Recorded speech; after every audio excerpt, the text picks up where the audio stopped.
কি বিচার হইলো এটা? এই বেটা আমি মেম্বারশিপ কামটা করছি কি জানে তো কইরা আমি এই পকেটে সব সময় বিচার জিতা দেই সব আমি দেখবো সুদ কা করছে নাকি? ওর বাড়িতে 50টা ভূত আছে। বাটপারি করবি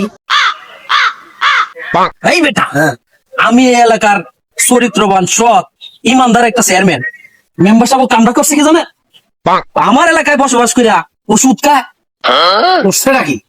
আমার এলাকায় বসবাস কইরা তুই সুদ খাস তোর এত বড় কলিজা আমি একটা লোক আমি এই এলাকার একটা চেয়ারম্যান আমি মানুষের কাছ থেকে টাকা নিয়ে সারা জীবন বিচার আচার করি মানুষের কাছ থেকে টাকা নিয়ে যে পক্ষ আমার টাকা দেয় এই পক্ষের উপরে সাপোর্ট কইরা আমি এই পক্ষের সবসময় বিচারে জিতা দেই তারপরেও এক টাকা ঘুষ খাই না কারো কাছ থেকে তো খুব তো বড় সাহস তুই এলাকার মধ্যে সুদ খাস ঘুষ খাস তোরে তো আছে কলিজাটা টানতে সিরিয়ালাম রে মেম্বার সাহেব বিচারটা কি করো যা Shut ওর বাড়িতে 50টা ভূত আছে। তো ওর সাথে খারাপ ব্যবহার করেন না কেন? বুঝেন না কেন? কেন 50টা ভূত কেরবে দেয়?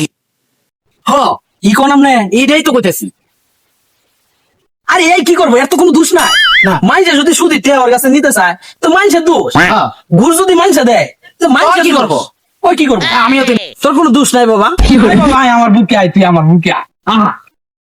রে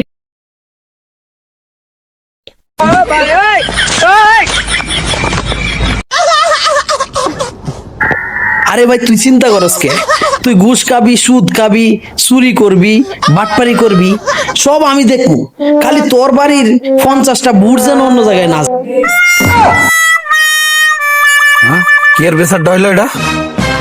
হ্যাঁ বিচারটা কি হইলো? বুঝলাম না কিছু। কি বিচার হইলো এটা?